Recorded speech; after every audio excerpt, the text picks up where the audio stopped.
شخص آیا, اس نے کہا جی آپ بھی بیمار ہوتے ہیں, میں تو کبھی بیمار نہیں ہوتا, سالوں بیت گئے میں کبھی بیمار نہیں ہوا. حضور نے فرمایا اٹھ کے جا توبہ کر, اٹھ کے جا اور توبہ کر, تجھ سے تو اللہ ناراض ہے تو کبھی بیمار ہی نہیں ہوا, تجھ سے تو رب ناراض ہے تو کبھی تیرے قریب بیماری نہیں آئی. فرعون نے خدائی کا دعویٰ کیا تھا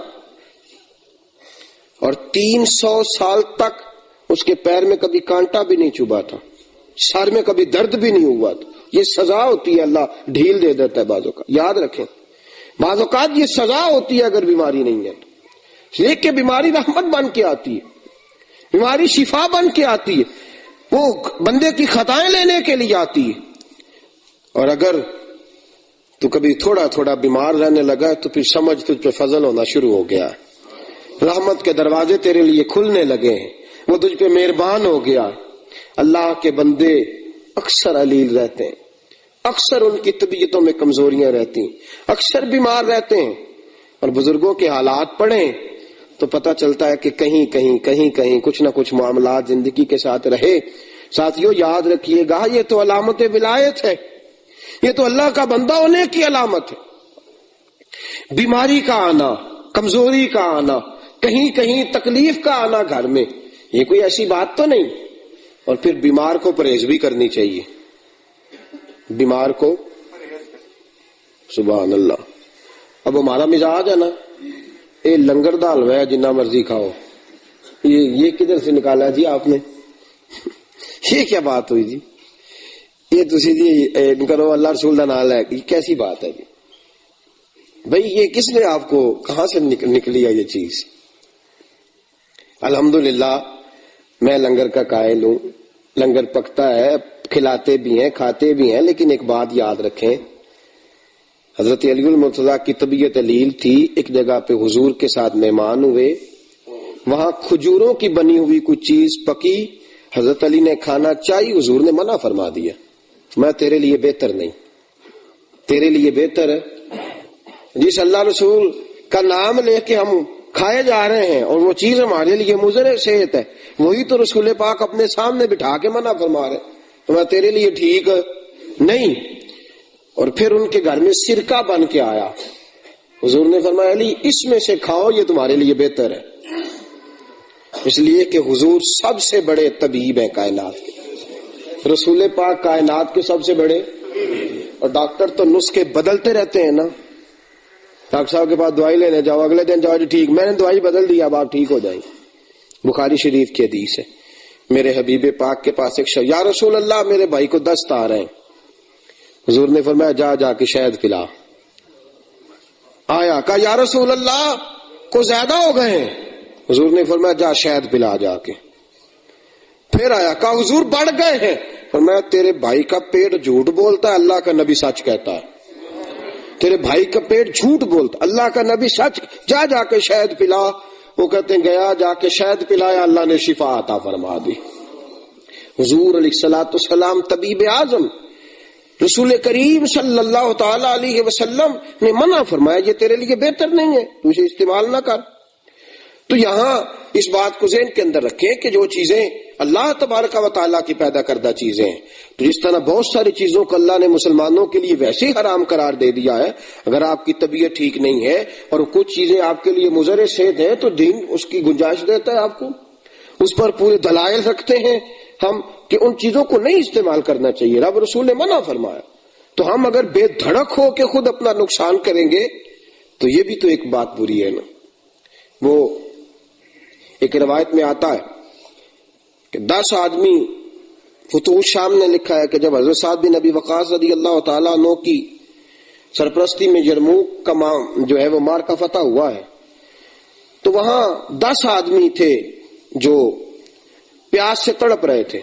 ایک کے پاس پانی لے کے گئے تو اس نے کہا نہیں دوسرے کو پلاؤ, دوسرا, تیسرا, چوتھا, 5واں, اب 9 آدمی وصال کر گئے. 10ویں کے پاس پانی گیا تو اس نے پی لیا. بعد میں کچھ لوگوں نے سوال کیا, کہا جناب آپ نے کیوں اشار نہیں کیا؟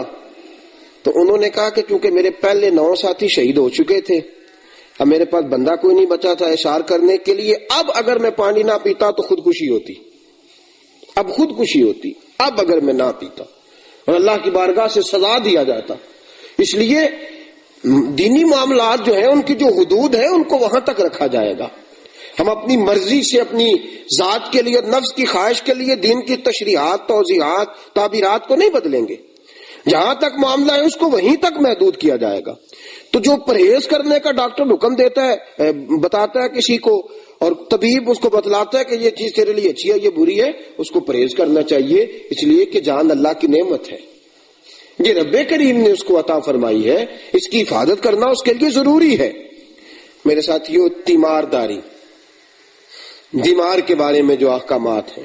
اب ہے معاملہ تیمارداری کا. حضرت سعد بن ابی وقاص رضی اللہ تعالیٰ عنہ فرماتے ہیں میں بیمار ہو گیا تو میں نے اپنی بیٹی سے کہا، بیٹی کسی کے ہاتھ حضور کو پیغام بھیج، رسول پاک کو پیغام بھیجو، بتاؤ کہ سعد بیمار ہے. فرماتی ہیں کہ میری بیٹی نے پیغام بھیجا، رسول پاک تشریف لائے. اور یہ تیمارداری نہ درد دل سے ہوتی ہے. حضرت سعد بن عبادہ فرماتے میں بیمار ہو گیا تو بڑے سپہ سالار تھے، بڑے جذبے والے صحابی تھے. حضور میری تیمارداری کرنے آئے تو رسول پاک نے میرے ہاتھ کے اوپر ہاتھ رکھا تو فرماتے ہیں کہ میں نے حضور کا چہرہ دیکھا تو پیارے مصطفیٰ کی آنکھوں میں آنسو تھے. تیمارداری کرنے ہیں، درد دل ہے نا، محبت ہے غلام کے ساتھ. بعض اوقات بچے بیمار ہوں تو ماں باپ کی آنکھیں باہر آتی ہیں، محبت ہے. ہاتھ رکھا تو حضور رو پڑے تو ساتھ جو صحابہ تھے ان سب کی آنکھوں میں بھی آنسو آ گئے. یہ درد دل ہے. حضرت سعد بن ابی وقاص فرماتے ہیں کہ رسول پاک میری تیمارداری کرنے آئے تو میں رو پڑا. میں نے کہا یا رسول اللہ اب میں نہیں بچوں گا، بس یہ بیماری جان لیوا ہے. حضور میں وصیت کرنا چاہتا ہوں. کتنی وصیت کروں؟ میرا دل کرتا ہے کہ 1/3 مال گھر والوں کو دے جاؤں، باقی سارا اللہ کی راہ میں. حضور نے فرمایا نہیں، 1/3 اللہ کی راہ میں، باقی سارا اپنے ورثاء کے لیے وصیت کرو.